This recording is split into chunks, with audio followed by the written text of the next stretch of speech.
Hello engineers. तो guys आप सभी का स्वागत है अड्डा 24/7 के इंजीनियरिंग के इस प्लेटफॉर्म पे। गाइज यूपी पीएससी के पॉलिटेक्निक लेक्चरर के एग्जामिनेशन को लेके एक बात तो तय है कि ये एग्जामिनेशन बहुत जल्द कराए जाने वाले हैं और यहाँ पे कितना समय मिलेगा इस पे हम आज बात करेंगे। साथ ही साथ कितना आपको टारगेट करना चाहिए। अगर लास्ट जो एग्जामिनेशन हुए थे उसके हिसाब से भी देखा जाए तो कितना मार्क्स मिनिमम आप एटलीस्ट स्कोर करोगे तो आप यहाँ पे अपनी सीट सिक्योर कर पाओगे, उस पर भी चर्चा करेंगे।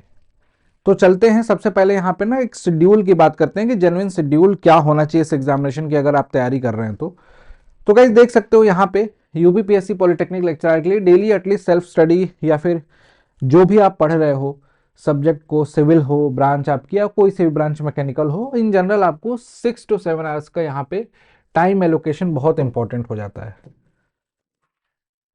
6 to 7 आवर्स अ डे। अब हो सकता है कि इतना टाइम कुछ लोगों को मैनेज करना आसान हो, कुछ लोगों के लिए टफ हो क्योंकि वो जॉब भी करते होंगे।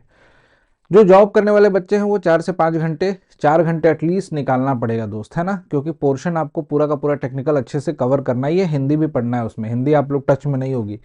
हो सकता है कि हिंदी कुछ लोग सोच रहे होंगे कि छोड़ देंगे, तो नहीं, हिंदी छोड़ने से काम नहीं चलेगा। यहाँ स्कोरिंग है, वो जीएस की तरह नहीं है। उसमें आपको शेड्यूल अपना ऐसा रखना है कि 2.5 घंटे लगभग सुबह में निकाल लिया आपने, जिसमें आपने क्या किया, कोर कंसेप्ट को पढ़ लिया और उसके साथ कॉन्सेप्ट पर शॉर्ट नोट्स वगैरह बनाने का भी समय आपने निकाल लिया। ठीक, और बीच में मिड सेशन में 2 घंटे का समय आपने निकाल के क्या कर लिया, वहां पे जो आपके सब्जेक्ट ऐसे सब्जेक्ट हैं, हो सकता है जिसमें आपको लगता हो कि यहाँ पे वीक सब्जेक्ट है एक तरह से, कोर सब्जेक्ट सिविल इंजीनियरिंग के, उनको यहाँ पे आपने पढ़ा। और उसके बाद इसी तरीके से थ्योरी और डायग्राम जो भी आपने पढ़ा उसका रिवीजन भी कर लिया शाम को एक बार लगभग 1.5 घंटे में। और रात में जो है प्रैक्टिस का टाइम रखना है आपको। जो भी पढ़ा दिन में, क्वेश्चन कैसे आते हैं, क्वेश्चन प्रीवियस ईयर के क्वेश्चन कैसे थे, नए क्वेश्चन प्रैक्टिस करना है, तो इसके लिए आपको टाइम एलोकेशन नाइट में रखना है। इसको रिवाइज करके जो क्वेश्चन प्रैक्टिस करके उसके बाद आराम से सो जाओ। गाइस देखो, 6 से 7 घंटे मिनिमम बता रहा हूँ, इतना आप टाइम जब नहीं निकालोगे तो एग्जामिनेशन में सफलता तो भूल जाओ। अगर आपको सेलेक्ट होना है तो मिनिमम इतना समय आपको देना पड़ेगा, निकालना पड़ेगा। ये टाइम आप निकालिए, आपको धीरे धीरे धीरे धीरे इंप्रूवमेंट नजर आएगी और आप धीरे धीरे क्या होगा कि इतने ज़्यादा काबिल हो जाओगे, इतने ज़्यादा समझने लगोगे क्वेश्चंस को कि आपको कॉन्फिडेंस आना फील होगा। और कॉन्फिडेंस आएगा तो सिलेक्शन भी हो जाएगा। अब एग्ज़ाम के टाइमलाइन की बात करें कि कब तक हो सकता है, तो देखो, दिसंबर पूरा फॉर्म फिलिंग में गया, जनवरी के स्टार्टिंग 10 दिन तो करेक्शन वगैरह की डेट दिया हुआ है। प्रोबेबली आपको पूरा जनवरी मंथ और फरवरी मंथ पूरा मिलेगा। प्रोबेबली मार्च में जाके इसके एग्जामिनेशन हो सकते हैं।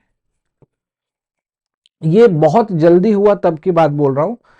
हो सकता है कि इसमें आपको मार्च भी पूरा मिल जाए, अप्रैल मंथ, लेकिन हाँ, मान के चलना कि आपको मार्च में एग्जामिनेशन देने को मिलेंगे। यहाँ तक आपको पूरा रिवीजन प्लानिंग अपनी करनी पड़ेगी मार्च के एंड तक आपको, या फिर मान लो अप्रैल मिल जाता है तो आपके लिए बेनिफिशियल होगा। लेकिन अगर हाँ शॉर्ट ड्यूरेशन आप मान के चलोगे तो आपके लिए प्रिपरेशन प्लान करना ज़्यादा अच्छा होगा।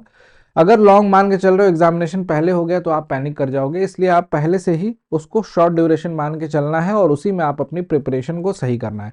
इसके लिए क्लासेज जो हैं वो क्लासेज भी स्टार्ट हो गई आज के दिन से। आप सभी में बहुत सारे लोग ऐसे होंगे जो उन क्लासेस को अटेंड कर रहे होंगे, नहीं कर रहे होंगे तो अभी बता दूंगा कैसे उनकी क्लासेस को एक्सेस कर सकते हो। बुक्स पे ज़्यादा फोकस नहीं, रैंडम किताबों को फोकस करोगे टाइम निकल जाएगा। रिवीजन आपको ज़्यादा करना है, जो जो पढ़ना है रिवीजन करना है। डायग्राम फॉर्मूला जो है डेली रिवाइज करना है। कुछ गोल्डन रूल्स बता रहा हूँ, इसको ध्यान रखना। और एक टेस्ट हर 10 दिन पे देना है, ये इंपॉर्टेंट है गाइस। 1 टेस्ट एवरी 10 डेज, ये आपको ध्यान रखना है। हर 10 दिनों पे एक टेस्ट आपको देना है ताकि सेल्फ असेसमेंट हो सके, जिससे कि पता चल सके कि सब्जेक्ट में मेरी कमांड कितनी है, कितना और ज़्यादा पढ़ना है। तो वो आप कर लीजिए, वो आपके लिए बहुत ज़्यादा हेल्पफुल होगा। आप सभी के लिए दिसंबर में एजेई एस्पिरेंट के लिए बहुत गोल्डन चांस है। इस समय सारे एग्जामिनेशन बैक टू बैक हो रहे हैं और इसीलिए यहाँ पे क्रिसमस पे आप सभी को हम बैचेस पे ऑफर भी दे रहे थे। ऑफर का लास्ट डेट है, जिसने ज्वाइन कर लिया बहुत अच्छी बात है, जिसने नहीं किया है आज ज्वाइन कर लेना। एक यहाँ पे कूपन कोड यहाँ लिख दे रहा हूँ, जिससे कि आपको कोई सा भी बैच, कोई सा भी पैकेज सबसे कम प्राइस में मिल जाएगा, including UP PSC polytechnic lecturer का बैच। अगर आपके पास महापैक है अपनी ब्रांच का, जैसे मैकेनिकल ब्रांच है, मैकेनिकल का महापैक है, तो आपके मैकेनिकल के महापैक में सब कुछ मिल जाएगा। सारे बैचेस यूपी पीएससी का हो, पॉलिटेक्निक लेक्चरर का, या फिर एसएससी जेईई आरआरबी बीटीएससी, सारी चीज़ें मिल जाती हैं। जो भी ब्रांच स्पेसिफिक महापैक ज्वाइन करते हो, और डिस्काउंट कूपन कोड ज्वाइन करने से पहले इसको यूज़ करिएगा। इसको टाइप करके अप्लाई बटन पे क्लिक करेंगे, आपको ऑटोमेटिकली वहाँ पे प्राइस मिनिमम हो जाएगी, लोएस्ट प्राइस में मिलेगा। तो बैचेस को ज्वाइन कर लेना। इसमें महापैक में ये सारे के सारे एग्जामिनेशन आपके कवर हो जाएंगे। सारे एग्जामिनेशन जो भी अपकमिंग हैं, जो अभी चल रहे हैं, वो सारे एग्जामिनेशन कवर होते हैं। ऑलमोस्ट पूरा का पूरा टेक्निकल आपका और पूरा का पूरा नॉन टेक्निकल इसमें इंजीनियरिंग महापैक में कवर होता है। तो वो आपको क्लासेस मिलना स्टार्ट हो गई हैं, उन क्लासेस को करिए। साथ साथ में जो मैंने बताया इसको फॉलो कीजिए। ये प्लान पूरा सेल्फ असेसमेंट वाला भी और अपने स्टडी वाला भी। एग्जामिनेशन से पहले आपको बहुत ज़्यादा कॉन्फिडेंट फील होगा और एग्जामिनेशन भी आपका अच्छा जाएगा। तो फोकस होके पढ़िए, एक एक दिन यूटिलाइज करना है, हर एक कोर कंसेप्ट पढ़ना है, कुछ भी बेसिक चाहे हो चाहे एडवांस हो, कुछ भी छोड़ना नहीं है। थैंक यू सो मच, मिलता हूँ आपसे क्लासेस में। Till then keep learning. नहीं ज्वाइन किया तो ज्वाइन जरूर कर लेना। Thank you guys, thank you so much.